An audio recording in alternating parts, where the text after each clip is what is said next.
Hola a todos, bienvenidos al portal del Villegas.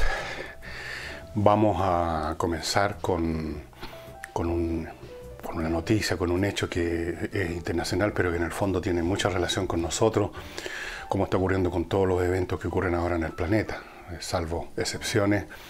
Nos influyen, nos tocan, no tienen que ver o hacen resonar un eco por situaciones parecidas, iniciativas parecidas o efectos similares a los que se vean en cualquier punto del globo.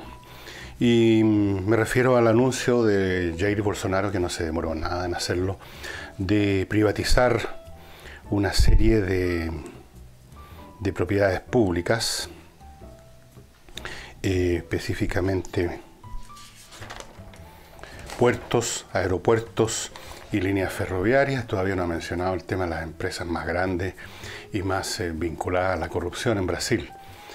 Pero ya podemos imaginar, ya debe haberse iniciado en Brasil y seguramente va a haber un eco en Chile, por supuesto, y en toda Latinoamérica va a iniciarse el ladrido, los ladridos enfurecidos de la jauría de la izquierda,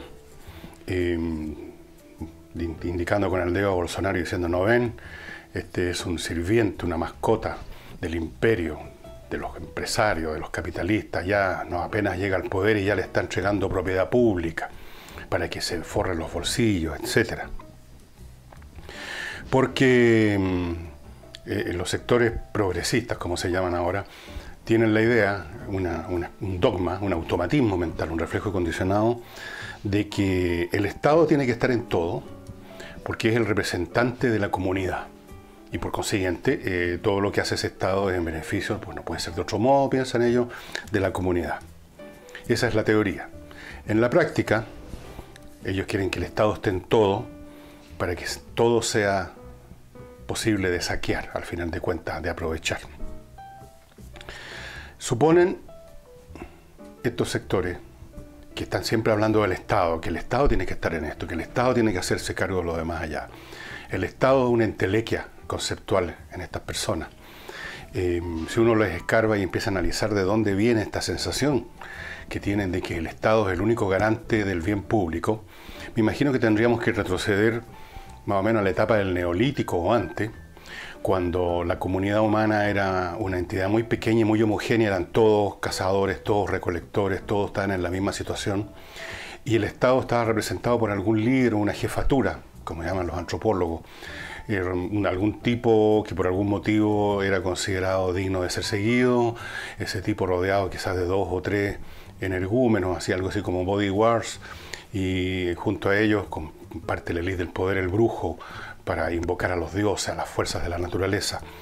Y esa comunidad funcionaba como un ente homogéneo, de vez en cuando, quizás muy seguido, se reunían alrededor de una fogata a discutir las proposiciones del líder.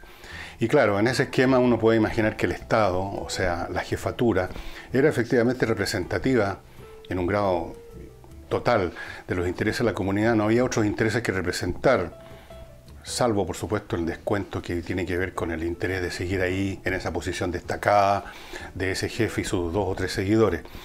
Pero cualquier paso más adelante que demos a partir de ahí, cuando ya empezamos a entrar en las sociedades históricas, ya no existe esa comunidad tan homogénea y que por lo tanto tiene un determinado interés o grupo de intereses que claramente interesan por definición a todos los miembros de ese grupo, y que el Estado, en la forma de la jefatura o del rey local o del jefecillo local, no tiene otra cosa que satisfacer, porque no hay otro objetivo posible. No hay muchos bienes posibles, no hay muchos excedentes para saquear. Pero esa situación, a medida que pasa el tiempo, cambia completamente. Las comunidades ya no existen. Las sociedades son entidades complejas, repletas de grupos muy distintos unos de otros, con diferentes intereses, a veces en perpetuo conflicto. Y el Estado es una máquina administrativa, que solo ya muy lejanamente representa los intereses del conjunto, porque ya el conjunto mismo es difícil de definir. Hay un mínimo común denominador, no un máximo común denominador, un mínimo común denominador que se refleja en el hecho de que todos los intereses, por distintos que sean, necesitan que alguien se haga cargo del orden público, digamos. Alguien se tiene que hacer cargo de hacer que la ley se ponga en vigor, una ley que los favorece a todos por igual, porque nadie quiere ser víctima de los asesinos o de los ladrones. pero no son muchas más cosas que esas.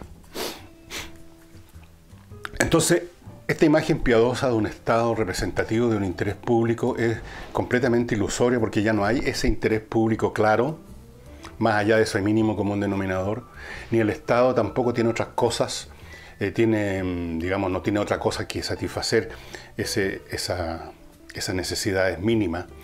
El Estado se convierte en un fin en sí mismo, empieza a convertirse en una máquina de exacción de excedente. Si uno observa cómo funcionaban las jefaturas, las monarquías ya del Oriente Medio, en Egipto, en Sumeria, en Babilonia, y luego y así más adelante, el Estado es básicamente un aparato para recoleccionar tributo. La gran función del Estado, de esas monarquías, de esos emperadores, era recolectar tributo, de forma bastante brutal muchas veces, para financiar el palacio, los lujos, las guerras del monarca. No para satisfacer las necesidades del pueblo al cual se le esquilmaba, especialmente a los campesinos, que eran las bases productoras de la sociedad en el pasado. Básicamente era el campesinado. Simplemente se les arrebataba una parte sustantiva de su producción, o se les arrebataba horas de su vida convertidos en personas que tenían que dedicar unas cuantas horas, unos cuantos días a la semana para el trabajo, entre comillas, público, pero que eran las cosas que le interesaban al monarca, o sea, al Estado. Construir caminos para que sus ejércitos se puedan mover más fácilmente y sobre todo sus cobradores de impuestos. Es decir, el Estado deja de ser ya simplemente un órgano directo que satisface las necesidades de un organismo homogéneo. No es como el brazo que satisface mi necesidad de tomar algo. Se convierte en otra cosa, se empieza a alienar de esa comunidad y la comunidad deja de existir como tal propiamente. Empiezan a existir diversos intereses. Entonces, esta imagen piadosa del Estado que viene a resolver las necesidades del pueblo, una vez más entendido como una entidad homogénea, es una visión que tiene unos 10.000 años más o menos de obsolescencia, como mínimo.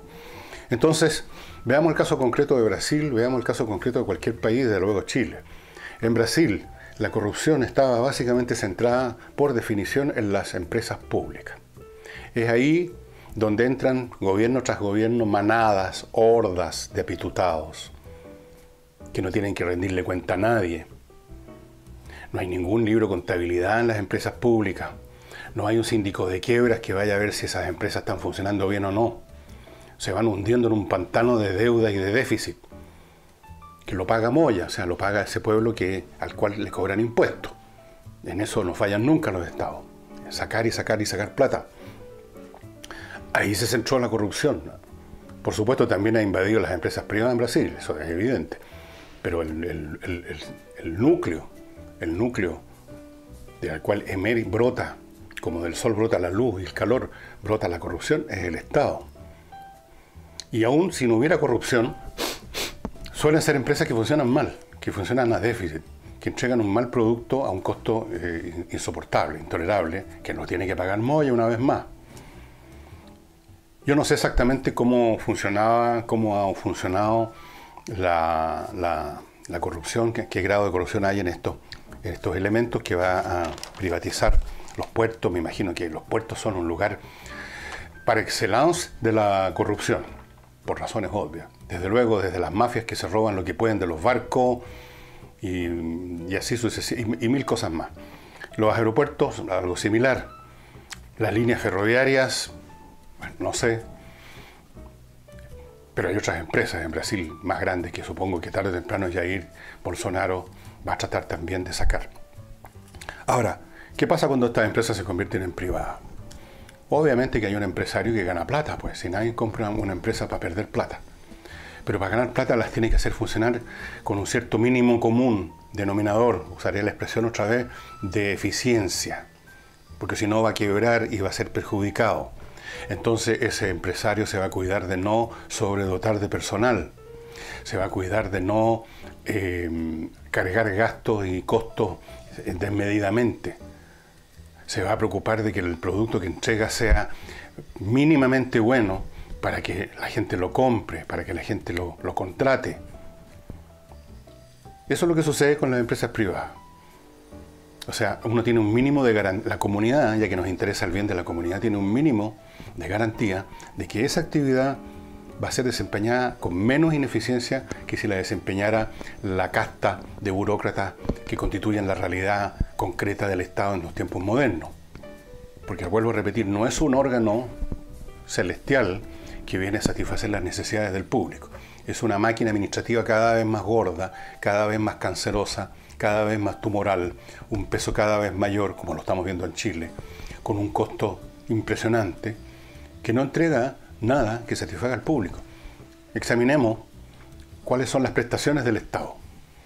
Y eliminemos, dejemos de lado las cosas básicas y mínimas, como el mantener una policía, el mantener funcionando y financiado un sistema judicial, y algún par de cosas más. Veamos el caso chileno. El Estado está metido en todas partes. Vamos viendo ahora cuáles son las prestaciones que nos entrega el Estado. En materia de educación, ya sabemos. En materia de salud, eso es un barril sin fondo. No recuerdo ya si fueron 2, 3 o 4 las inyecciones de dinero que le metió la señora alta comisionada a los derechos humanos a la administración, al Ministerio de Salud, a los hospitales, a todo el sector público de salud durante su mandato, sin que esto, digamos, significara un tremendo avance. Esto se mide simplemente y de una manera muy brutal por las colas de espera, por la gente que se muere esperando. ¿Cuáles son los grandes bienes que nos ha entregado el Estado? A empresas estatales, por ejemplo, como Enacta, quebradas, tienen una deuda que es 3 o 4 veces su capital. Empresas como Codelco no están quebradas porque el cobre, afortunadamente, aún durante los precios bajos, está la cantidad de divisas que entrega, que es como la pleamar que tapa la basura que hay en la playa. Pero todos sabemos cómo funciona Codelco. Todos sabemos los costos inmensos del sector laboral. Todos sabemos esas huelgas cada 2 o 3 años que terminan con un bono de término de conflicto de 40 o 50 millones de pesos por trabajador, fuera de los sueldos que ganan. Es decir, si no fuera por el precio del cobre, esa actividad, la de Codelco, sería inviable. De hecho, el año pasado, antepasado, estuvo en el filo, digamos, de no estar entregando realmente excedentes al Estado. Y vayamos examinando cuáles son las actividades del Estado que realmente le favorecen su vida, le favorecen que usted inicie una actividad empresarial, un pequeño negocio, le favorecen algo. Y cuando logran favorecer a un sector de la población, como ocurre por ejemplo con la gratuidad, es un costo inmenso que tiene que pagar la sociedad también, pues, si el Estado no recibe maná caído del cielo. Se financia con impuestos, con, qué sé yo, con las platas del cobre que siguen entrando a pesar de todo. Y fuera de eso, tiene efectos en la educación de esas universidades que se tuvieron que entregar muchas de ellas al sistema de la gratuidad y recibir lo que les entregue el Estado. Y varias de estas universidades están en situaciones difíciles, van a tener que achicarse mentalmente, digamos, pedagógicamente. Así que también ese es un efecto y un costo. Y vamos observando qué es lo que hace el Estado, aparte de quitarnos a todos. En cada operación que hacemos cada día, cuando vamos a comprar pan, ya estamos pagando IVA. Después está el global complementario, las contribuciones que uno no termina de pagar nunca, uno se puede morir y sigue pagando contribuciones por un impuesto que se creó hace más de 50 años, para el terremoto de 1960, para la reconstrucción. ¿Y para qué le menciono a usted cuando lo sabe mejor que nadie? Porque tiene que pagar todos los impuestos, todos los costos. Va a una oficina pública, vamos pagando. Quiere sacar pasaporte, le cuesta más que la Enciclopedia Británica, una libretita. Por todos lados el Estado lo estruja. ¿Y qué viene la entrega? Saque usted la cuenta. Haga la cuenta de qué cosas maravillosas obtuvo el Estado el año pasado. Y en Brasil, para volver a Brasil, es lo mismo. Y quizás peor, porque la corrupción allá está, digamos, varios grados más avanzada que la nuestra. Entonces, a pesar de eso, a pesar de lo que es realmente el Estado en la práctica de la vida de los ciudadanos de hoy en día, en Chile, en Brasil, en América Latina y seguramente en muchas otras partes, el Estado dejó de ser hace mucho tiempo, si es que alguna vez fue, un organismo administrativo que satisface necesidades públicas. Allí donde lo hace, que son contados países en Europa, por ejemplo los países nórdicos, bueno, sí, ahí el Estado entrega una serie de prestaciones que tienen un costo enorme en impuestos pero son muy pocos casos, ¿no? Tratar de generalizar el caso a lo mejor de Suecia o de Dinamarca y decir, ah, ¿no ven ustedes que el Estado es el que tiene que hacerse cargo de esto, de esto, de esto, de esto y de esto? Es una ridiculez.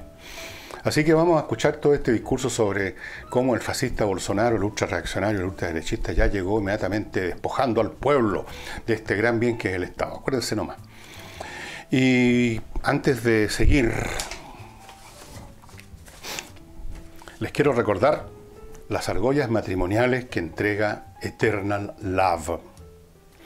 Eternal Love es especialista en la importación y fabricación, o sea, diseño, la orfebrería que rodea la fabricación de argollas matrimoniales de oro de 18 quilates. Los diseños son vanguardistas, no son la cosa común y corriente que todo el mundo conoce. Son de oro amarillo y oro blanco, o sea, tienen dos colores. Son creadas por expertos joyeros de Chile o de fuera de Chile. Tienen una garantía de cobertura extendida. Es decir, la experiencia suya va a estar garantizada, una experiencia satisfactoria. La garantía de ajuste de medida y certificación de autenticidad. Ustedes no tienen por dónde perderse. Usted puede comprar online. Usted puede ir, por supuesto, a la tienda que está, ya sabe, en el Mall Los Dominicos, en Las Condes, pero también puede comprar online y obtener el descuento Duty Free, que es 20%, y un descuento online, que a veces llega a otro 20%, así que 40%, en algunos casos mínimo 20%. Así es que vaya entrando ya al sitio, échenle una miradita, es entretenido ver estas joyas tan bonitas, estos diseños que yo por lo menos no había visto nunca antes, en eternallove.cl, estimados amigos. No cuesta nada informarse, échenle una mirada a eternallove.cl, cuando termine el programa, entren al sitio y vean todo lo que tiene para ofrecerles. Les decía entonces que el Estado, como asegurador de los bienes públicos, como donante universal para la comunidad que no existe ese Estado benefactor, no existe. A lo más es un Estado benefactor para los empleados que trabajan en el Estado. El Estado es también benefactor para los políticos, que de manera directa o indirecta obtienen sus recursos del Estado. Las dietas, el nombre más absurdo que se me puede imaginar que se le ha dado a los ingresos, dietas, que suena, ustedes saben, a una dieta, una comida, un aguachile. Bueno, ellos se mandan una cazuela bien especie con harto aceite de recursos, lo paga el Estado. O sea, todas estas personas que usted ve desfilando por la televisión, y a propósito de Televisión Nacional la mantiene el Estado, recién le metieron una inyección de plata. Bueno, ahí sí el Estado funciona bien, el Estado benefactor de los apitutados. Para el ciudadano común y corriente, no. Así es que la próxima vez que escucha a uno de estos señores vociferando sobre que el Estado tiene que hacer esto, porque el Estado, dígale, como no por Lucho.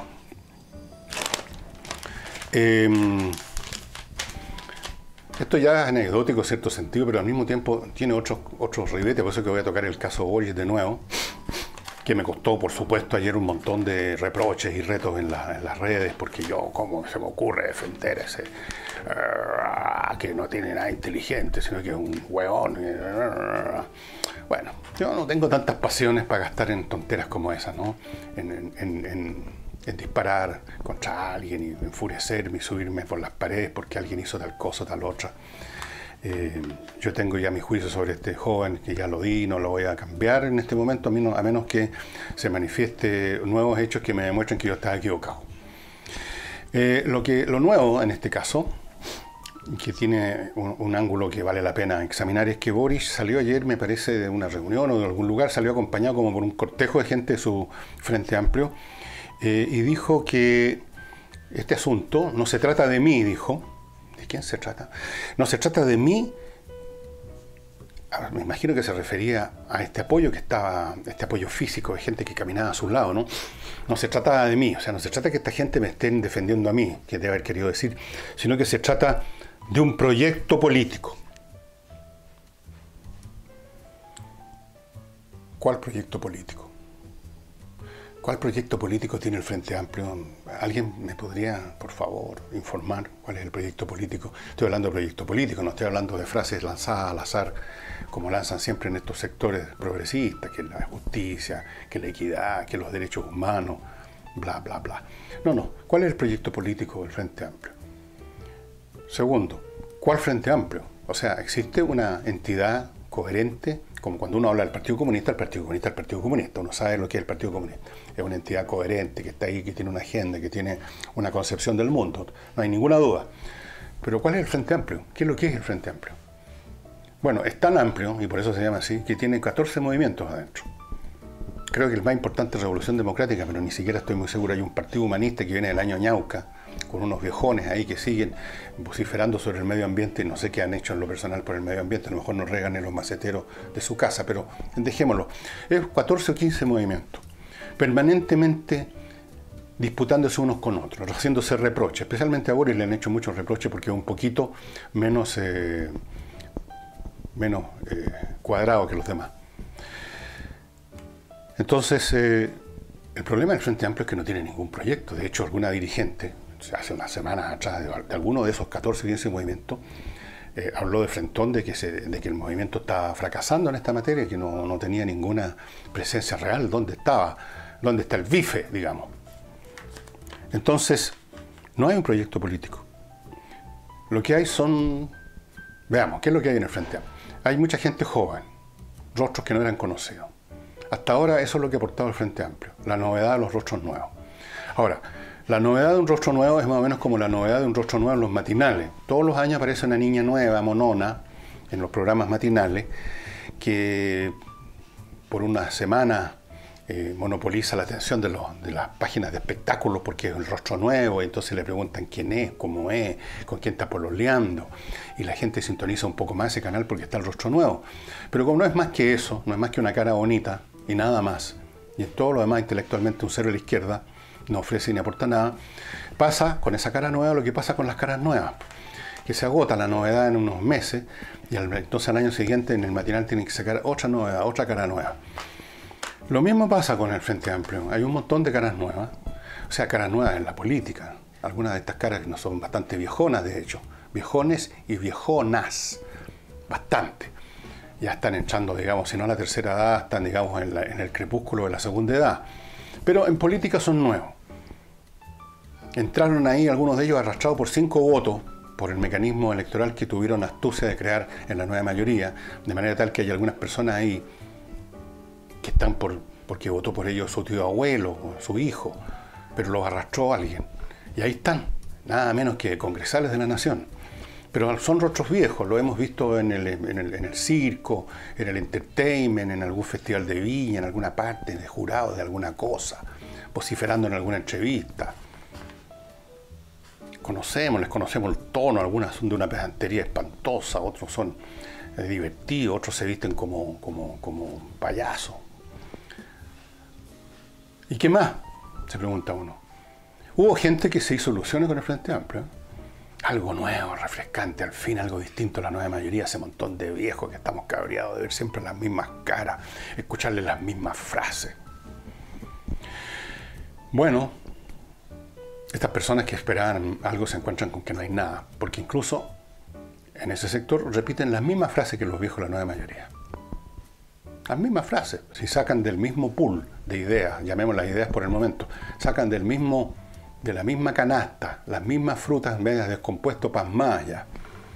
Que la justicia, la equidad, que los derechos de esto, los derechos de acá, que los pueblos originarios, que la cacha en la espada, que la explotación del hombre por el hombre, que la alienación, que la confraternidad, que la amistad entre los pueblos. ¿Qué más? ¿Cuántas frases más hechas hay? Que los géneros, que esto, que las libertades, que los derechos de este, los derechos del de más allá, los derechos del de más acá. Y eso es todo. Eso es todo lo que nos han ofrecido hasta ahora. Realmente fue una estafa, en cierto sentido, el Frente Amplio, para quienes creyeron que se iba a producir algo nuevo, que venía una nueva, que estaba amaneciendo, venía una alborada política en Chile. Y lo que hemos tenido es una kermés política en ese sector. No han entregado nada nuevo. Ni pueden hacerlo. ¿Cómo van a entregar algo nuevo? Se están orbitando todavía en un grado muy importante alrededor de ideas más viejas que el libro El Eclesiastés, dando vuelta alrededor de los mismos principios marxistas o neomarxistas. Algunos de ellos han votado a intelectuales de la onda de los franceses en los años 30, 40, 50, ¿no? Que eran bastante más inteligentes, por lo menos eran interesantes de leer algunos de ellos. algunos eran interesantes de leer, pero leer a Gramsci en vez de leer a Lenin, o en vez de leer a Trotsky, no hace mucha diferencia. No hace mucha diferencia. Antes de continuar, les quiero recordar, estimados amigos, si es que es necesario que les recuerde los calores que están haciendo, porque ya los estamos sufriendo a esta hora incluso. Yo estoy a las 9:26 grabando esto.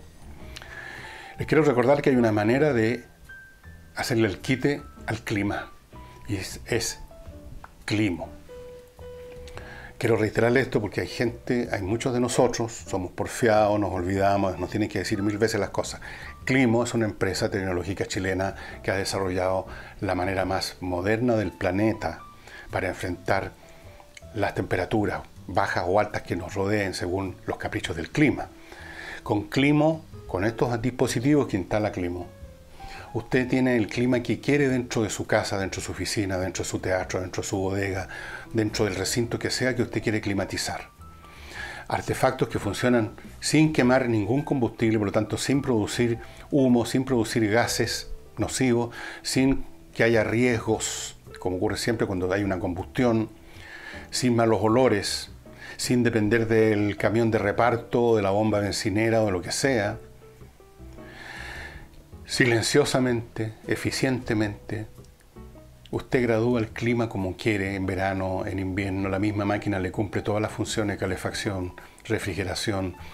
Está conectado a internet. Esto lo controlan, su eficiencia máxima, desde la empresa. Usted no tiene que preocuparse de vez en cuando echar una mirada a su organismo interno. La empresa está permanentemente monitoreando cada aparato que instala para ver si está funcionando al máximo de su eficiencia, al 100%. Si no es así, si ha bajado al 99%, vienen y lo dejan a punto. Usted además, gracias a esa conexión a internet propia, usted puede manejar este aparato incluso fuera de Chile. Digamos, dentro de la casa con un control remoto. Fuera de su casa con su celular, con su iPhone. Lo prende, lo apaga, quiere llegar a la oficina que ya esté fresquita, en el camino prende el aparato. Hace lo que quiere. Eso es una tecnología espectacular. Y además, el costo.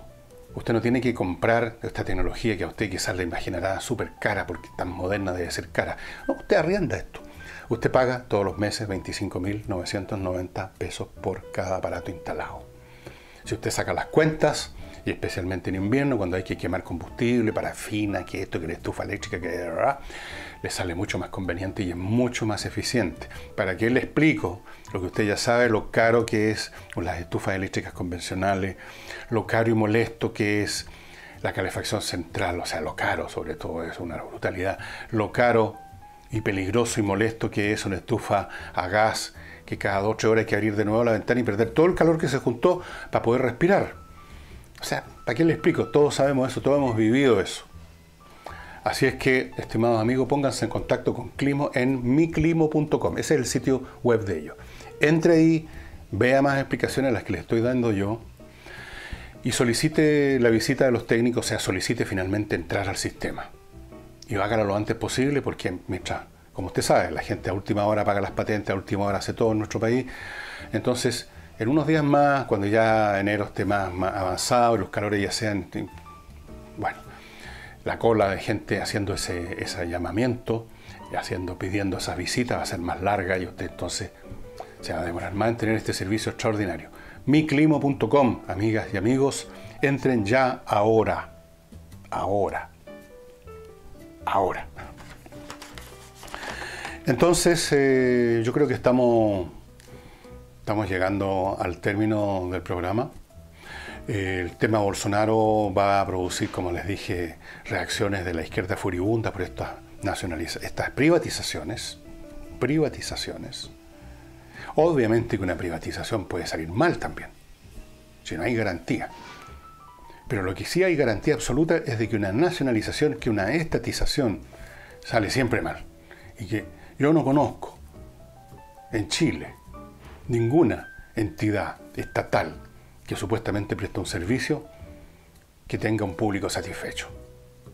Si usted tiene algún dato sobre esa situación, hágamelo saber, por favor. Cuéntenos a todos los que estamos en este sitio de YouTube. Cuéntenos cuál es esa institución pública que por un costo razonable entrega un buen servicio.